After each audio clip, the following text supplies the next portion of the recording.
خرجت من منطقة وادريغ ودخلت منطقة وادمية من الشمال. قبل ما نلحق العاصمة ديالها ورقلة لازم نحبس في مدينة نقوسة. نقوسة وورقلة كيما تماسين وتقورت، قصر قديم اللي يتنافس مع المدينة الكبيرة. كيما كاع المدن التاريخية في الصحراء، نقوسة كانت تستضاف تجار وقوافل، وبزيادة طورت زراعة النخيل، القطن والحبوب. حتى 2009 باش سجلنا القصر في قائمة الممتلكات الثقافية المحمية. القصر وجامع سيدي صالح اللي يمثل بساطة الطراز المعماري في الصحراء. نقوسة راهي تمدلي النظرة على واش راهو يستنى فيا في المرحلة، ونلحق لها سوا مع المغرب، وركلن ورجلن ورقلة. رانا خرجنا من منطقة وادريغ ورانا تبعنا الماء وطحنا في منطقة واحدة أخرى اللي هي منطقة وادمية. رانا في العاصمة ديالها اللي هي ورقلة. واليوم ورقلة راهي مدينة تحت 48 ولاية، مركز تجاري، مركز اقتصادي اللي عنده أهمية كبيرة في بلادنا. بصح ما نقدروش نخلو ورقلة غير بهذه النظرة، لازم نتفكروا بلي ورقلة راهي مدينة تاريخية وبالسيف علينا نروحوا نكتشفوا هذه الثقافة الكبيرة. ورقلة تبدلت بزاف خصوصا من السبعينات. المدينة ولات مركز اقتصادي، بلاد البترول، مدينة حية واللي تجمع الناس من كل الوطن والعالم. تقدر تبان لكم ماشي مرحبة، نقدروا ما نشوفوش ورقلة الحقيقية. الحمد لله حباب راهم يستناو فيا. ونبدا بمنير سقاعي، استاذ في علم الزراعه في جامعه ورقله واللي مازال تزيدوا تعرفوه.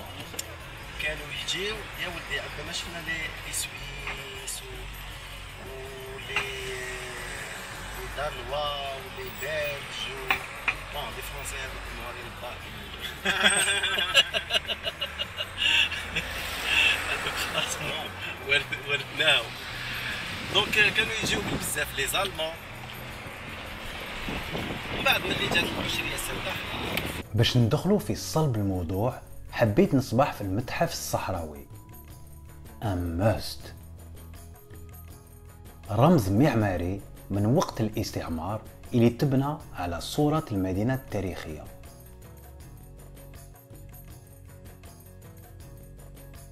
والمتحف يمدلكم نظرة عامة على الثقافة، التقاليد والتاريخ المدينة. ورقلة ماشي غير مدينة صناعية، هي قصر ومن أهم المدن في تاريخ شمال إفريقيا. باش نصحح هذه الفكرة يستقبلني رياض الدادي، جامعي، فنان ومدافع على التراث الورقلي. دونك نعاود نرجعوا للسوجي تاع هذا. يلا دونك الكوتي هذا تاع من اسكو تاع هذا ولا تاع هذا. دونك الجدود تاعي داروا واحد الشرط يا اخي، ما كانش اللي يفوتوا انه مثلا مصدر هذه مصدر هذه يا اخي هي باينه تاع دوك نعرفوا تاع شكون واش داروا انه شكون يدي هذا الكوتي، اسكو يدي تاع هنا ولا تاع هنا. واش داروا شافوا الدار اللي تكون متجهه للقبله يا اخي هو اللي يدير البارتي هذه، واذا الدار ماهيش متجهه للقبله تاع مضطر يتجه للقبله زعما الحكم هو اللي يتجه للقبله، اللي طيح على يده ضربات هو اللي يدير ياك انت سيوها وشوف.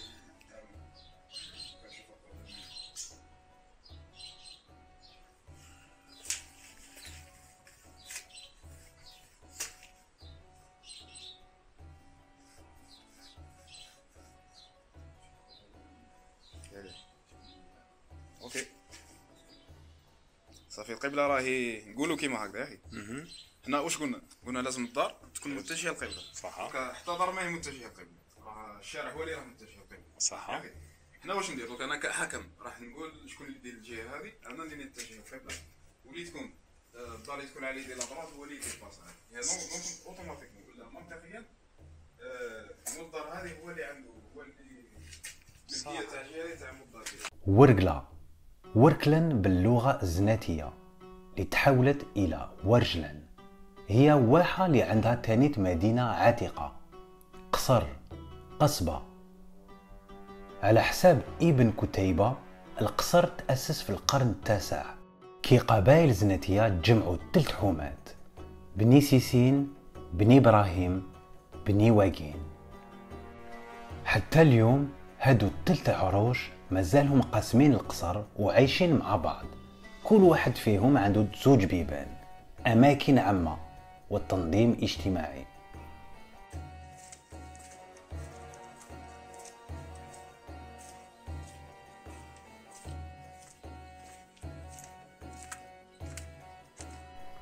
في البداية ورقلة كان عندها علاقة متينة مع الإباضيين تحت هرت، ورجعت من أكبر المدن في الدولة الرستمية.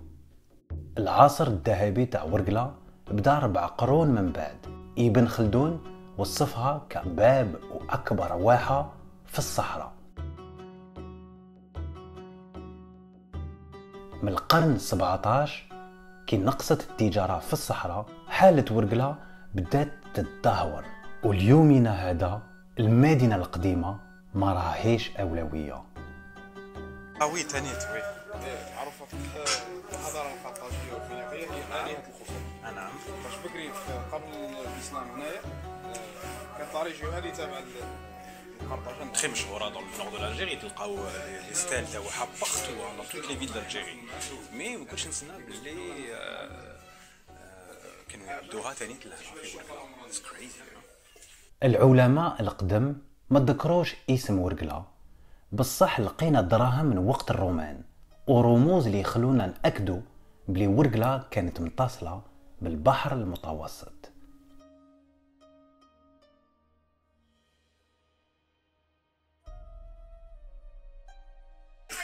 يخلدوا الذكرى تاعو يا اخي. هي كيفاش بدات؟ زعما انايا مثلا كيما بلاصه هذه نسميوها كيرفان سيدي. سيدي رابح هذا كان شخص. لا هذا لاباس الحمد لله.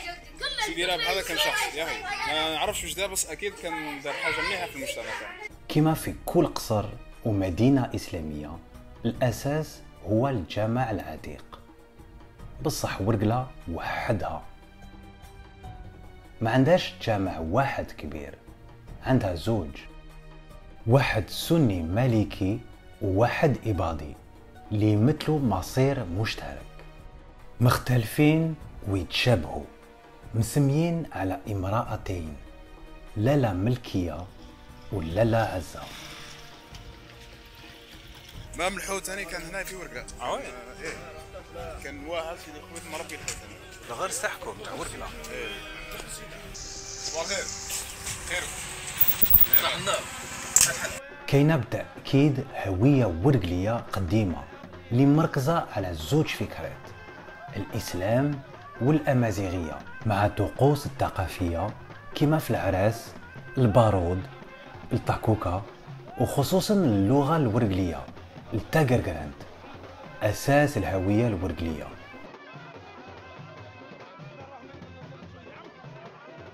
الطاكوكا هو مزيج من فيه ظلم غايطة ورقصة كان بالدورة.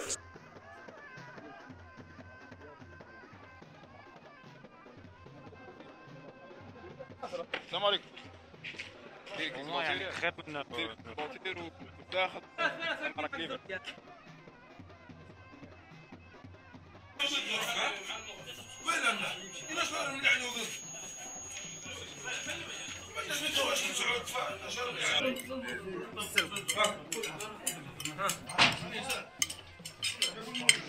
كاش كيفاش ندير الفيديو بلا ما نهضر على الماكله. نزيد نشكر رياض على الزيارة واللي قدم لنا ورقلة الأصيلة. رياض ان توكا يعطيك الصحة على الزيارة في ورقلة. ميرسي بوكو، يعطيك الصحة، وان شاء الله الناس يتعلموا كما حنا تعلمنا اليوم معاك. وش نقول لك؟ مرحبا بك في ألجي، بصح انت ما راكش حاب تجي لألجي. معليش ان شاء الله راح يكونوا معنا اذر تشانس فرص اخرين ان شاء الله، ونريحوا ونعرفوا مليح العادات والتقاليد تاع ورقلة،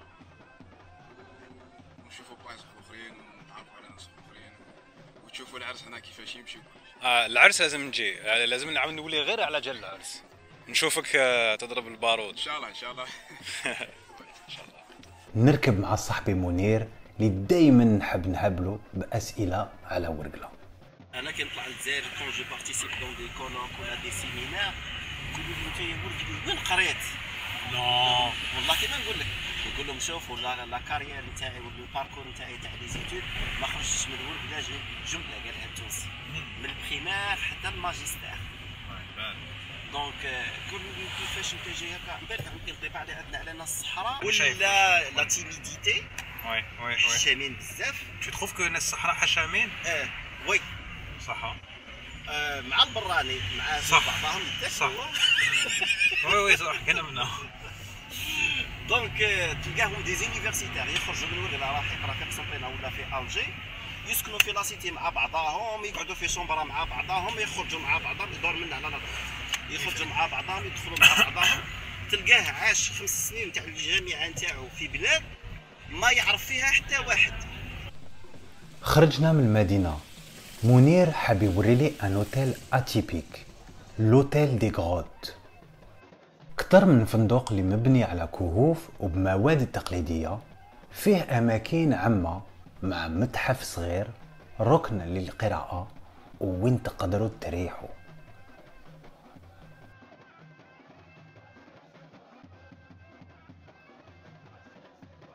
احنا كيما احنا في الديار تاع بكري ما عندناش لي زارموار. وي دونك كان كلشي يتحفر في الحيط، هادو نسميوهم لي لونغاج واغلي نقولوا لها كيوا. كيوا هكذا شغل اون فينيتر مي دون لو مور. كيفاش نختم نهاري في القمه؟ بعرض الفانتازيا، ثقافه ركوب الخيل رائعه في الجزائر، وهذه الثقافه تاني راسخه في تراث الورقلي وما زال حيه في مهرجانات واحداث عامه وخاصه كما اليوم.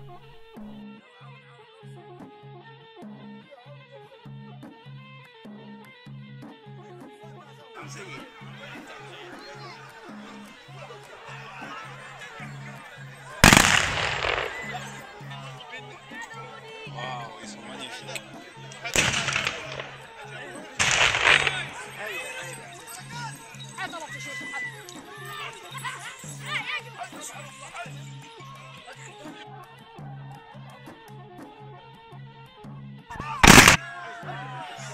I love it. I love it. اسمع.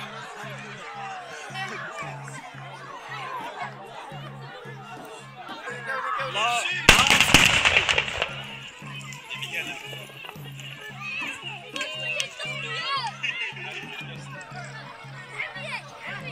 انا عارف شنو؟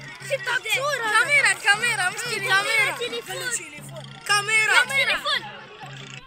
منطقة وادمية، الماء قبل كل شيء، منطقة مشهورة في العالم بالتنويع البيولوجي ومكان مفضل للطيور المهاجرة كما النحام الوردي لو فلامون روز اللي يحبس قدام المدينة في بحيرات كما عين بيضاء وأم الرانب في سيدي خويلد.